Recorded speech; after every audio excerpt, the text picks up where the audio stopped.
All right. It's telling me, can you, I don't know, you might have to give us the thumbs up. Ryan, I can't hear you this morning. I don't know if anyone can hear me or if you can hear me. You got to love spaces.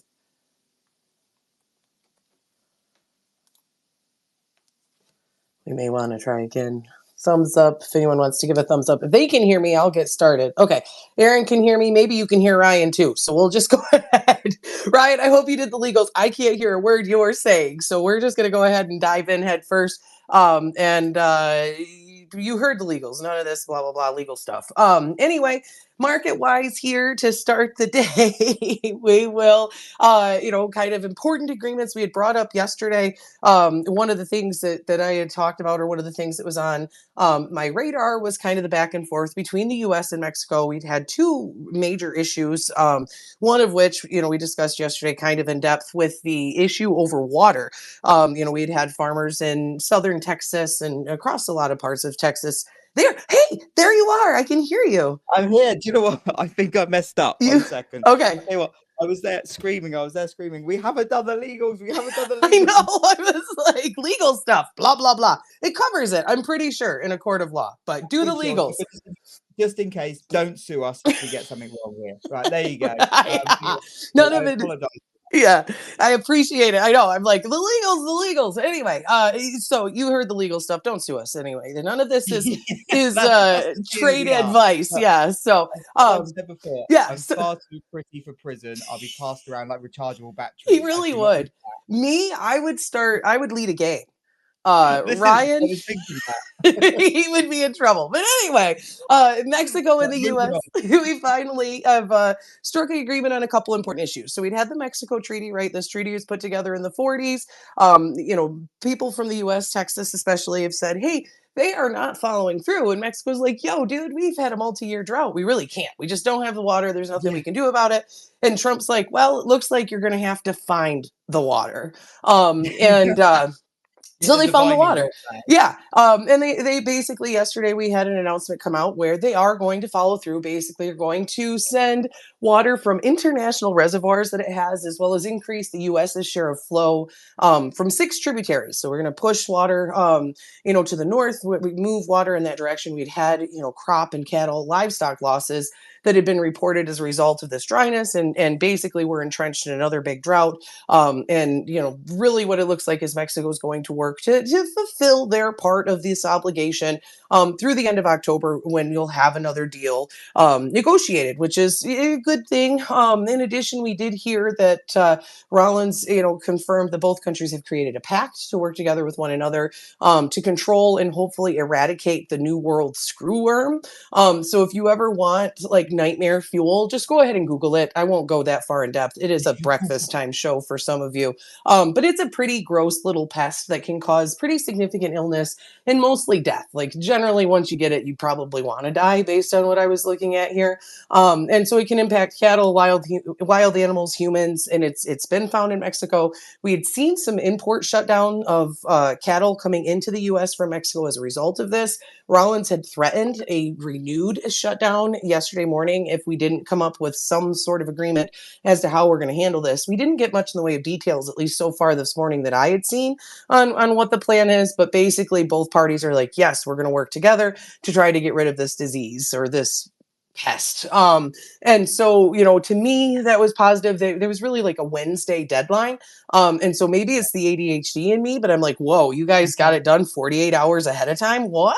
Like, whoa. What is this witchcraft? Who does that? Not I, says Angie. But anyway, I think it was a positive sign. It continues on what we had talked about yesterday with Shine Bomb, kind of being this sort of beacon of like, willing to work with the administrator. Like it still surprises me. I definitely thought there would be more of an oil and water vibe than what we've seen. And so that's good with Mexico being, a huge customer of ours and in many, many facets, especially in agriculture, to see that, it was one of those things that we were a little nervous about that, because Trump had mentioned sanctions and increases in tariffs and blah, blah, blah. And so good to see that, a positive sort of sign. Over in the trade update side of things, and I've been trying to refresh because Bassett, right, is talking with he is joining the press secretary this morning. So I was trying to see what exactly that conversation looked like. But you did see yesterday he came out. He had a busy week. Lots of folks, kind of Yeah, parading him around like a show pony to talk, which is good. I prefer him over probably Lutnick, who's like, to hell with all of them. Tariff them 100. yeah, Um, yeah, and he's on CNBC later on as well, isn't he, Lutnick? Which will be one to Right. watch. Yeah. Yeah. That's a name you haven't heard in a minute. I think someone tweeted that and I was like, yeah, kind of. Anyway. So Bissett echoed President Trump's recent sentiment on China. He hasn't confirmed if there's been a recent conversation. Like he's just like, don't involve me in this. But he did say that there are actively working on another 15 to 17 deals, and that agreements are likely to be announced. Many people are now leaning towards India being the first major deal. And there's a lot of headlines floating around about Yes. that. Yeah. So just on that, Yes. I've actually just put up in the jumbotron or whatever we call it, up in the spaces. Yeah. So interesting thing with India is they're offering a rare kind of trade negotiating tactic called a forward most favored nation clause, uh, Nice. which grants Washington any future tariff benefits India offers to other partners. Yes. Some key points on this. So India proposes extending any future trade benefits offered to others directly to the US, a highly unusual concession. The tariffs on US meat, fish, and fruit could be cut from up to 100% down to 0 to 5% in the first phase of the deal. India requests tariff relief for its labor-intensive sectors and long-term access for its pharma and engineering goods, and possibly most of interest to us is out of the 24 categories, 19 have been fast tracked. Contentious goods like soy, corn, and defense items remain in phase 2. But Yes. again, this is still moving. It's a live document, as as some of my friends tell me when Right. I'm trying to A make science. fluid Yeah, that's situation, if it. you will. Exactly that. Come That's back in what. an hour. If you're playing this back in an hour, it's probably all wrong what we're Right, saying. But yeah. The fun part is we can be like, "Wow, what an idiot!" With the benefit of hindsight, I look forward to it. But yeah, it's one of those things. India is probably in the front. We did see Japan. Like that's been one of the funny parts. Is like the administration, and maybe funny is not the proper term, but I used it, so deal. But Japan, the administration is like, "Oh, it's been great. We've had good talks, yada yada yada." And Japan's like, "Bro, you have upset security in like you have created yeah, security concerns. Your tariffs are concerning. There's some issues here." Like obviously they're going to work with the US because the US is a massive trade partner, but they're kind of yeah. like, you guys, like you've given us a lot of headaches we didn't need to have. And so Well, as a result, they it's don't know what you expect us to do. this is the thing, right? We said from the get go, like the administration was saying South Korea, Japan, they're the ones nailed on. Then it'll be India and Yes, the UK. South Korea have gone, well, hold on a second. We we need, as you said, can't. Yeah. we can't until like June or probably more likely July when we actually have a government to make these decisions. Japan are like, hold on a second. You've completely stirred that, like you've completely booted the hornet's nest in our Yes. region. We need to kind of work out what the fuck's going on. Yes. Yeah. Uh, Yes. We're struggling here to and figure it out. Yeah. potentially India, well, as we said just now, is going the right way, and potentially the UK. There was a headline last night saying, well, again, this is from the Trump administration saying all things are looking like rosy with the UK. Yes. But at the end of the day, how big are those trade deals worth anyway? Like India would be a big ticket item, Japan, South Korea, big ticket items, obviously. But all eyes, the ball game is China at the end of the Yes. day. Yes, and that's what and Bissett said yesterday that they're going to wait for China to de-escalate, which leads me to China's de-escalation tactic, which is speaking to a BRICS delegation in Brazil yesterday, saying they will not back down. Kind of going back to their Tom Petty. They're in their Tom Petty era right now, and that members of the bloc would be best suited not to give in to what they are calling bullying, which is what they keep saying. They're bullying all of us. We need to not. We should join together. Like, and it's my favorite right now because China's like, free trade, you guys, come on. Like, what is this? We love free trade. So that is interesting in and of itself. We did learn on the trade subject, and then we'll move on to the other things that matter. But we are seeing an adjustment to auto tariffs. We know they won't be stacked, at least at this point. Like, you're not going to get tariffed for the steel and the aluminum, and then also get tariffed for the car.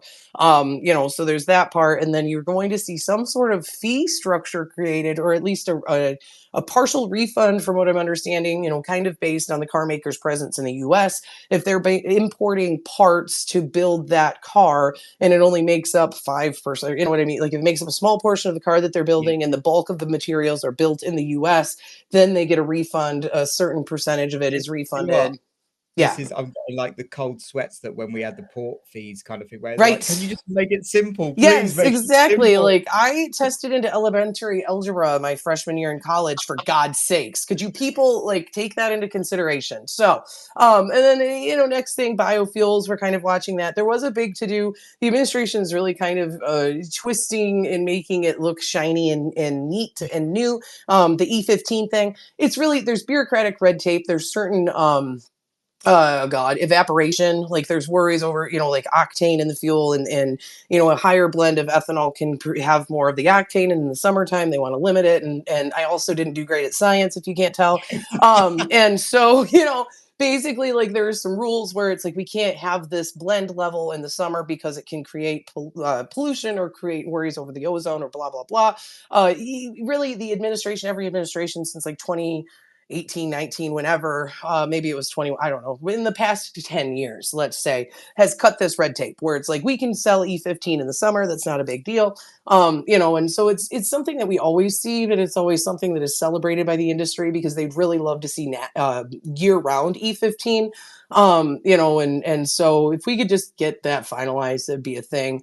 We are seeing a further push of the renewable fuels, the oil and agriculture industries towards that 5.25 billion gallon blend rate, which would be a nice little bump, though we need to get more clarity on 45Z or blender tax credits. Without those, you're going to see an increased cost to the consumer, which is not something we want in the biofuel side of things. So we've got to kind of get, the details are important in and of itself. Export inspections yesterday were awesome for corn again. Like we're supposed to ship around 50 million bushels a week. We're currently shipping 60 to 70. Like last week was 65 million, or this past week was 65 million. The week prior was like 66. Mexico took most of that corn, 21 million bushels of that, Japan, Colombia. And then we had like a whole list of people taking small amounts after that. Wheat shipments were huge, really surprising. Like, shipments just continue to surprise folks with big loadings for Mexico and Korea. While soybeans, we're in line with seasonals, pretty poor. Planting pace, we're slightly ahead of average. Like the 5-year average for corn is 22%. We've got 24% of the crop planted. Traders expected 25, whatever. It's there. Soybeans are ahead of average at 18% of the crop in the ground. Wheat conditions a bit better than expected. Carney is solidified as the prime minister in Canada. So now Canada, we're waiting to see. Have they announced yet if he has a majority in Parliament? I hadn't seen No, it this I morning. believe it's. I think it's pretty much. It's guaranteed now to be a minority. Well, Is that's the it last thing okay? I heard. So he'll have So, his work and cut out for him. yeah, exactly that. I think this could be a very tough 4 years. If well, Canadian politics, if it lasts that Right? long. It's 2 years, But yeah, right? That they have another election, I think, or something. Maybe oh, of not. course it is. Yes, of course. No, yeah, you're right because this was like an unscheduled one, Yeah. wasn't it? Yes, yeah, yeah. Yeah. So they just Yeah. love their It's gonna be, elections. They just really enjoy it. That's we the thing is as well, we here the way in things, the US are the like, way governments ugh. do it, it's going to be as Rory Johnson, who's really good oil Yes. kind of commentator on Twitter, definitely worth following. As he noticed, it's going to be a very colourful coalition by the looks of it. And again, with these coalitions, these things aren't sorted overnight. Yes. So we potentially could be months in the making before a government is actually formed and people are put into their roles.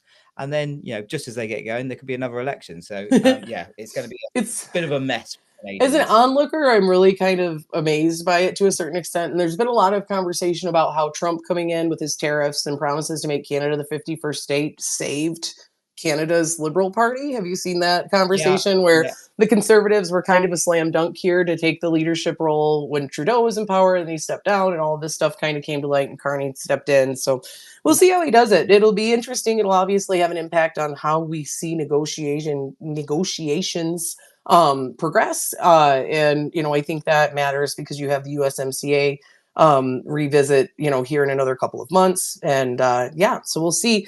Other than that, just weather wise, you've got a lot of wet weather in the southern plains pushing over. It's been part of why you've seen wheat under pressure. I will reiterate, I would not be the least bit surprised based on the totals that we're seeing and when it is falling, that in another 3 to 4 weeks, we aren't talking about how shitty the quality is of the wheat. Like, why is this wheat so bad? Oh, I don't know. Rain's the only thing that really hurts wheat. Like, yes, drought will, if it doesn't get emerged and it doesn't allow itself to get established and, you don't give it a shot halfway through or whatever, but like too much rain, especially as the wheat is heading or headed out, is never a great thing. I say this as someone who has been kicked in the box numerous times by wheat in many different ways. So directly. But yeah, so we'll watch the southern plains and some of these things. Does look like planting and all of that will work well. Conditions will look good. Everyone's going to talk about how perfect everything is, because they look at maps and there's been rain that has fallen. We'll, obviously, over the next few weeks be paying really close attention to that. There's a drought in China that we have to be watching. Chinese domestic corn prices have slowly been creeping higher, like 5 cents a day for the last week or so. Just something to pay attention to there that could matter, especially with wheat. Everyone's like, oh, well, China's not buying wheat from us. They hate us. No, they had an ass load of wheat last year and they thought they have a really good crop coming. But if that gets disrupted, then it's a different story. So lots of things to be paying attention to. We had some export sales announced. I think Spain took another chunk of corn, which is great news. And Unknown took some soybeans, and that's probably like Egypt for some reason. I'm not sure what Egypt's doing with the soybeans. We talked about this, but like they've increased their imports substantially year over year. And they've been unknown a lot, which is surprising. And the Netherlands. So put that in your There pipe you and go. smoke it, I guess. Yeah, Figure there that you one go. out. Strapping a pancake, a cigar and a crack. I don't know what that is, but I'll take it. That's an Austin Powers reference. It's an Austin Powers reference. I love it. That's what he Groovy, saw that baby. with Michael Brown this Groovy. morning. That's when he said something. I was like, that was all. From now on, everything you say that's punny, it's a pun. I'm going to read it in Austin Powers' voice. I hope that it's There not you go. offensive to your Groovy, baby. culture. Right? Exactly. So, but that's it for you Tuesday. Happy day Awesome. after Monday and day ahead of Hump Day Eve, we'll call it. Exactly that. It's synthetic hump day. And Yes, that thank works. you so much, as always, listeners. Thank you so much for tuning in. Hopefully, we give you some value and put a smile on your face. We do like to have a laugh on the show, so I think that's very, I think it's If very you haven't empowering. noticed. Yeah, right. But yeah, take care. If you are working out in the fields today, stay safe. If you are trading today, keep it tight, and we'll see you tomorrow. Much love. Have a good one.